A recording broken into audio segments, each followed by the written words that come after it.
Joining us now is Mike Griffiths. He's the president and CEO of Currie Rose Resources. Great to see you, Mike. Thanks, Mark. Really appreciate the opportunity.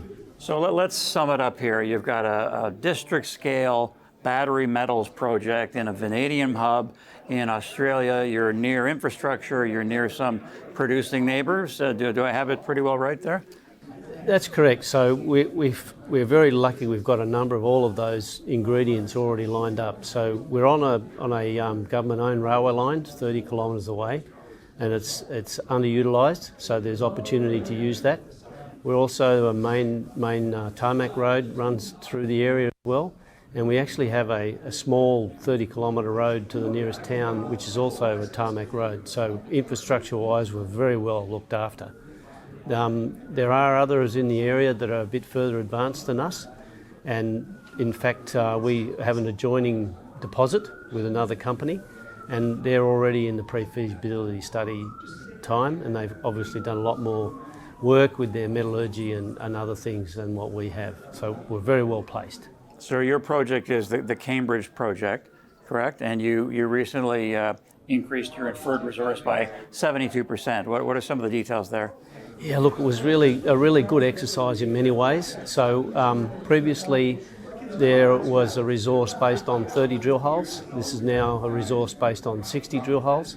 Most of those were historic or drilled by our predecessors on this project, and we've just included them in the resource, and the resource envelope is now such that in total there's about 200 million tonnes of material grading between 3.1 and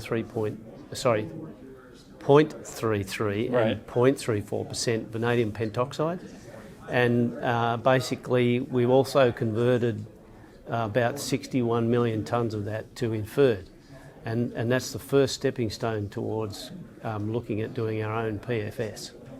And then what is the plan with your drilling program at Cambridge?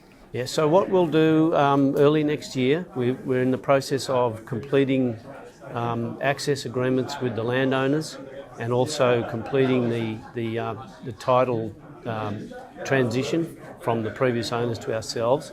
And what will happen then is we'll do a diamond drilling program to start with. This ore body is from surface, but what I need to improve on is the metallurgical understanding. And by diamond drilling, I'll do a number of things. Firstly, I'll confirm the resource in diamond drilling terms. It'll give me metallurgical sample. It'll also give me geotechnical data, so I'm ready for open pit design. And it'll also give me information about the hydro system and the water that we have available in the area. And basically it'll wrap it up so that we've got all the main first pass information collected so that we can do our PFS later next year. Now, more broadly, Mike, in the vanadium sector, it's mostly used for in steel alloys, as you know, and then about 10% for batteries. Do you see that battery percentage going up over the years substantially, perhaps? Absolutely. I think it's a chicken and an egg.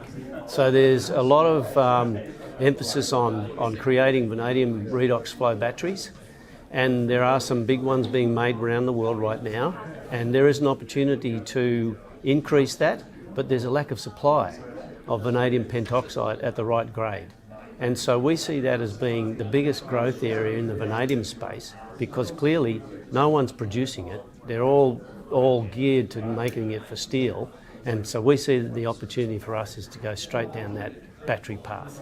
And some of your shareholders see the opportunity as well. I think it's interesting, and some Canadian investors, including myself, may not know these companies as well, but Chalice Mining, Liontown Resources, they each own 13%. Their combined market caps are about 6 billion Australian, so not insubstantial. So how important is that to have that kind of support from companies like that?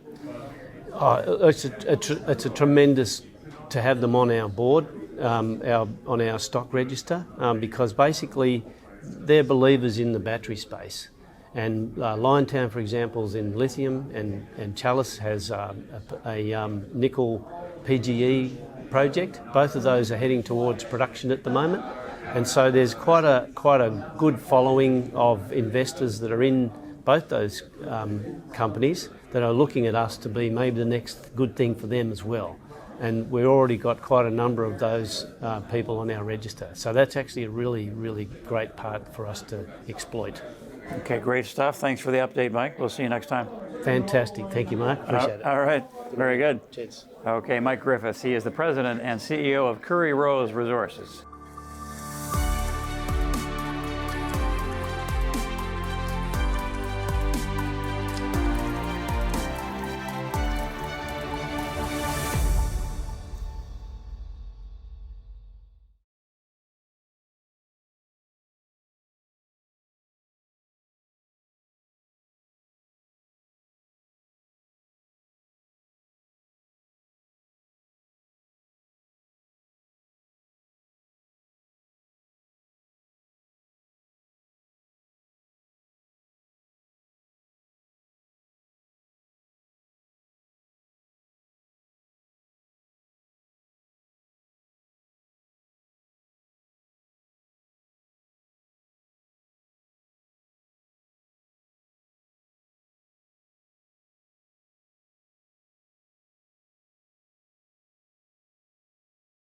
Thanks for your time, Stephen. Thanks, Mark. Appreciate it.